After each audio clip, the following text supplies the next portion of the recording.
Assalamualaikum everyone. So we were discussing about the cements. Now the topic is the cements based on the organometallic chelate compounds.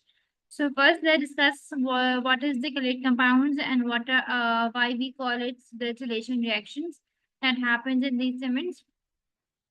Basically, chelate compound is a cyclic compound in which a metal ion is bonded to at least two other atoms. Okay.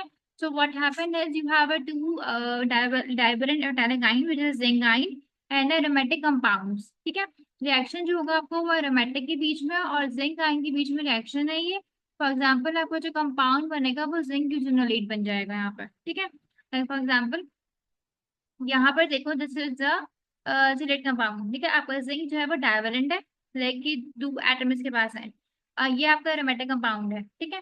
तो जो reaction form होगा वो zinc यूजिनोलेट form करेगा ये. अब यहाँ पर तीन सीमेंट्स बताती है कि zinc eugenol cements, orthoethoxy benzoic acid cements and lastly calcium hydroxide cements. इन सीमेंट्स के बारे में मैंने पहले भी बताया था कैल्शियम हाइड्रोक्साइड के बारे में, बट हम यहाँ पर भी डिटेल से पढ़ेंगे इनको. First I am discussing about the zinc oxide eugenol. ठीक है. अगेन आपके पास ये पाउडर लिक्विड फॉर्म में आ रही है. ठीक है. तो वो हम डिस्कस कर रहे थे composition which is very important and it should be on your finger tips. Powder liquid form में है और ये टू फेज सिस्टम है. सबसे पहले पाउडर लिक्विड की बात करें तो zinc oxide which is the main reactive ingredient जो आपका है main that is your zinc oxide powder. ठीक है. And zinc acetate. अब जिंक एसीटेट को मैंने याद रखा था कि acetate is basically an accelerator जो बेसिकली आपके रिएक्शन को एक्सीलरेट करेगा. ठीक है. इनहेंस करेगा, स्पीड अप कर देगा रिएक्शन को. They are accelerators. ठीक है. तो जिंक एसिडेट आप याद रखना है 1 to 5% which act as an accelerator. Liquid की बात करो तो eugenol is basically a liquid जो कि आपका प्राइमरी रिएक्टिव इंग्रेडिएंट है. And lastly the olive oil. आप यहाँ पर देखो 1 to 5% है and then 5 to 15% is your olive oil. Olive oil का काम होता है बेसिकली आपकी विस्कोसिटी कंट्रोल करना. ठीक है. आप अगर ज्यादा विस्कस बनाना है आपको तो आप ऑब्वियसली ऑयल कंट्रोल कम कर दोगे. अगर आपने थोड़ा लिक्विड ही बनाना है तो आप ज्यादा ऐड करोगे. तो आपकी जो विस्कोसिटी कंट्रोल होगी लाइक आपकी थिकनेस मटेरियल की जो कंसिस्टेंसी है तो विस्कोसिटी कंट्रोल करने के लिए हम ऑलिव ऑयल ऐड करते हैं यहाँ पर. ठीक है. अच्छा, अब अगेन सेटिंग की बात करी जाए कि रिएक्शन में सेटिंग हो कैसी रहेगी. तो basically what happen is relation of two eugenol molecule with one zinc ion in the presence of water to form zinc eugenolate. आपके पास क्या हो रहा है सबसे पहले आपका जिंक ऑक्साइड जो है बेसिकली वो रिएक्ट करेगा in the presence of water.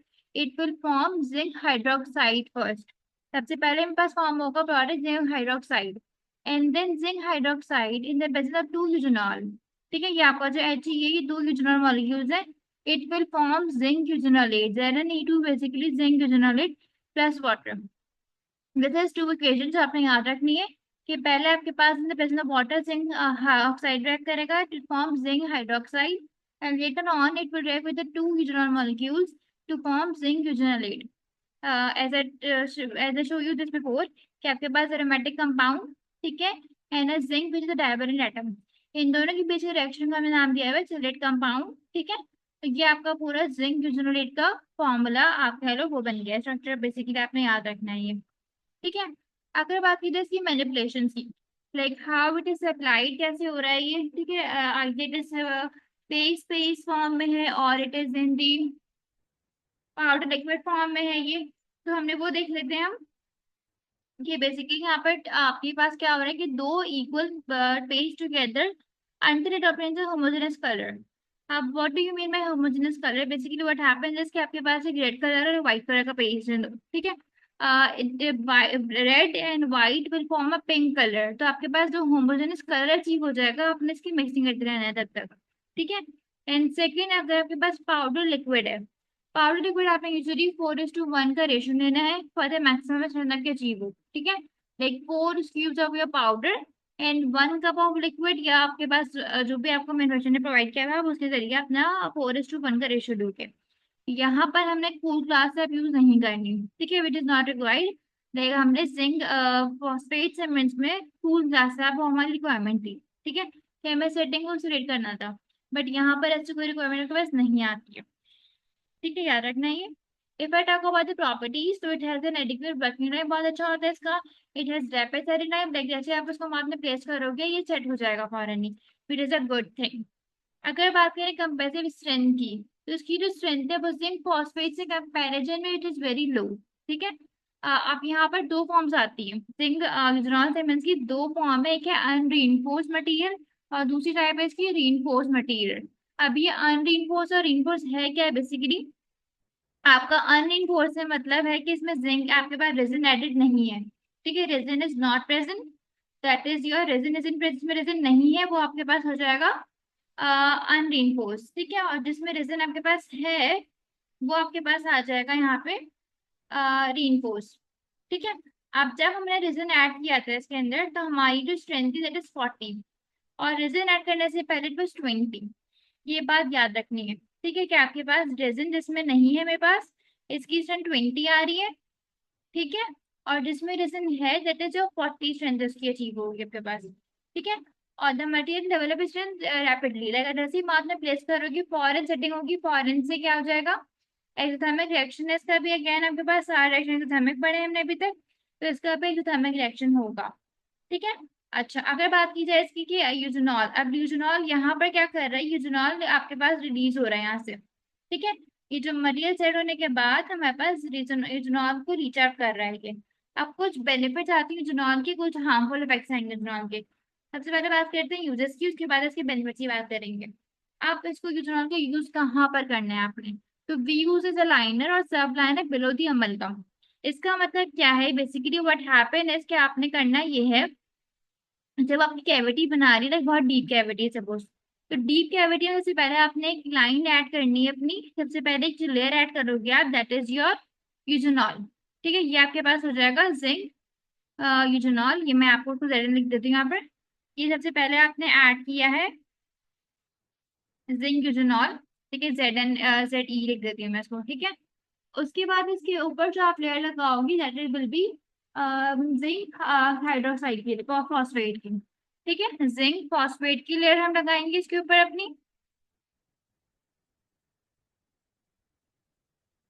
इसके बाद आपने जो ऐड करनी होगी लेयर दैट इज योर, मैं इसका कलर चेंज कर दूंगी, ये देखो। इसके बाद जो लेयर ऐड होगी that is your zinc phosphate cement, zinc phosphate ZP लिख दिया मैंने इसको। ठीक है, और तीसरी जो आपकी लेयर आएगी या जो फिलिंग होगी बेसिकली, वो फिलिंग जो करेंगे हम वो करेंगे अपनी अमेल्गम फिलिंग। ठीक है, इसके ऊपर पूरी फिलिंग करनी है मैंने दूध के ऊपर। ठीक है, तो जो फिलिंग मैं यहाँ पे करूंगी वो मेरी अमेल्गम की फिलिंग है ये। ठीक है, it should be with the black क्योंकि इसकी डिसोल्यूशन होती है अमेल्गम की, मेटल है बेसिकली ये। तो ये जो मैंने पूरी लेयर लगानी ये मेरे पास कौन सी लेयर आएगी, अमेल्गम की फिलिंग होगी ये। ठीक है, तो इस तरीके से हमने जो है ना जिंक यूजनॉल को एज कैसे यूज किया है, मैंने जिंक ऑक्सीजनॉल को एज अ सब लाइनर यूज किया है यहाँ पर। ठीक है, उसके ऊपर जिंक फॉस्फेट, उसके ऊपर अमलगम। किया क्या है बेसिकली, अमलगम को मैंने कंडेंस करूंगी, तो बेसिकली यहाँ पे मैंने किया क्या है, बेसिकली आपके पास होता है कि जिंक फॉस्फेट टोल्यू के बेसिकली इसके अंदर प्रॉपर्टी थी कि ये लीच आउट करता है ये भी, और ये आपकी बल्ब को पैक करता था ये। हमने जिंक फॉस्फेट कभी भी डायरेक्ट अप्लाई नहीं करना था अपनी प्रिपरेशन में, डीप कैविटी में डायरेक्ट अप्लाई नहीं करते हम लोग। तो हमने यहाँ पर जिंक फॉस्फेट अप्लाई किया था, और जो जिंक फॉस्फेट अप्लाई किया है ये आपके पास अनरीइंफोर्स होता है ये। ठीक है, दिस इज वन इज अनरीइंफोर्स, मतलब जिसमें रेजोनेट नहीं हुआ होगा। ठीक है, अनरीइंफोर्स है जिसमें आपके पास रेजोनेट नहीं हुआ होगा यहाँ पर। अनरीइंफोर्स जिंक ऑक्साइड मैं यहाँ पे ऐड करूंगी, जिसके अंदर बेसिकली आपके पास इसको नीचे करना है मुझे। इसके अंदर बेसिकली आपके पास क्या ऐड नहीं किया मैंने, रेजिन ऐड नहीं किया हुआ। ठीक है, तो वो आपके पास आएगा जिंक यूजनॉल के अंदर, उसके बाद जिंक फॉस्फेट की लेयर आएगी, जिंक फॉस्फेट के बाद अमलगम की फिलिंग होगी। ठीक है, अब इसका ड्रॉबैक क्या होता है कि बेसिकली ये जो आपके पास अमलगम कंडेंस करोगे तो जिंक फॉस्फेट जो अनरीइंफोर्स है इसकी स्ट्रेंथ कितनी थी, इसकी स्ट्रेंथ थी 20। ठीक है, 20 मेगा पास्कल इसकी स्ट्रेंथ थी, तो वो that is a very low strength. तो होता क्या है, 20 मेगा पास्कल स्ट्रेंथ की वजह से ये नॉर्मल आपके पास 20 मेगा पास्कल की स्ट्रेंथ है इसकी मेरे पास, तो ये क्या करेगा ये normally it will water will fracture कर जाएगा ये। ठीक है, तो ये इसका ड्रॉबैक है ये। बट हमने जिंक फॉस्फेट को डायरेक्ट पल्प से एक्सपोज नहीं करना था, that's why what we did, यहाँ पर आपकी पल्प है ये। ठीक है, पल्प से एक्सपोज नहीं करना था, तो पल्प से एक्सपोज करने के चक्कर में हमने इसको क्या करा है, पहले जिंक विजनॉल की सबलाइनर यूज करा, उसके ऊपर जिंक फॉस्फेट यूज किया है, उसके ऊपर फिर हमने मध्यम की फिलिंग की थी। बट अमलगम की फिलिंग कंडेंस करते हुए प्रेशर अप्लाई करेगी तो फ्रैक्चर और जिंक यूजनॉल की सीमेंट को फ्रैक्चर कर देगा वो। ठीक है, ये इसका टेम्पररी, इसीलिए मैंने यहाँ पे लिखा था temporary routing material type use होता है ये। ठीक है, टेम्पररी सब लाइनर है ये और टेम्पररी रूटिंग मटेरियल है ये। अब अगर रूटिंग की बात की जाए तो बेसिकली व्हाट हैपन है कि अगर आपका एक आपने प्रोसेस बनानी है, ठीक है, सपोज आपने क्राउन बनाना है पेशेंट का, बट वो क्राउन आपके पास बनेगा 1 हफ्ते के अंदर मैक्सिमम, और पेशेंट को चाहिए टेम्पररी काम फौरन ही। तो आप क्या करोगे, आप टेम्पररी क्राउन बनाओगे और उस टेम्पररी क्राउन को पेस्ट करने के लिए, उसको तो से अटैच करने के लिए आपने उसके ऊपर क्या करना है, as a luting material zinc जोन को अप्लाई यूज करना है। ठीक है, and lastly it is use as a root canal paste. अब ये पेस्ट यहाँ पे क्यों यूज हो रहा है, बेसिकली होता क्या है कि आपके पास पेस्ट यहाँ पे यूज हो रहा है क्योंकि इसका जो बेनिफिट है वो है सीडिटिंग इफेक्ट की वजह से ही इसका। इथेनॉल के अंदर एसिडिटी का इफेक्ट आता है, एसिडिटी का इफेक्ट की वजह से ये एज अ एसिडिटी का इफेक्ट की वजह से basically as an like pain relief करने के लिए यूज होता है ये।